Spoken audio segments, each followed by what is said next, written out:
Guys, Indian യുവാക്കളുടെ most favourite ബൈക്കുകളിൽ ഒന്നേനാണ് KTMന്റെ ഡ്യൂക്കും അതുപോലെ തന്നെ RCയും. എന്നെ പൊക്കി പറഞ്ഞ് സോപ്പിടാനുള്ള പരിപാടിയാ കള്ളന്മാര്. ഗായ്സ്, പുതിയ റിപ്പോർട്ടുകൾ പ്രകാരം KTM ഇന്ത്യയിലെ പുതിയൊരു സെഗ്മെന്റിലോട്ട് അവരുടെ വണ്ടികളെ പരീക്ഷിക്കാൻ പോവാണ്.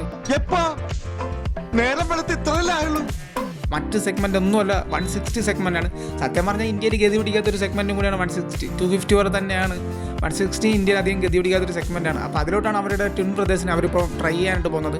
അങ്ങനെ വരുവാണെങ്കിൽ ഗൈസ് ഉറപ്പായിട്ടും 125 ഇന്ത്യയിൽ നിന്ന് ഡിസ്കണ്ടിന്യൂ ആവാൻ ചാൻസ് ഉണ്ട്. അതുമാത്രമല്ല, ഇത് നമ്മുടെ V3 MTK കോമ്പറ്റീഷൻ ആയിട്ടാണ് പലരും പറയുന്നത്. എന്നാൽ ഒരിക്കലും അല്ല guys, V3 MTK competition RC 200 Duke 200 തന്നെയാണ്. അപ്പോൾ എന്തായാലും നിങ്ങളുടെ അഭിപ്രായം താഴെ കമൻറ്റ് ചെയ്യും. 160 എന്ന പൊളിക്കുമോ, നമ്മുടെ KTM 160 മാർക്കറ്റ് പിടിക്കുമോ? കമൻറ്റ് ചെയ്യും. മിസ്റ്റർ ഡിക്ഷണറി, ഇതുവരെ നിങ്ങളുടെ പാസ്റ്റിനെ കുറിച്ചാണ് പറഞ്ഞത്. ഇനി ഫ്യൂച്ചറിനെ കുറിച്ച്, ഭാവിയെ കുറിച്ച് എന്താണ് നിങ്ങളുടെ പ്രതീക്ഷകൾ?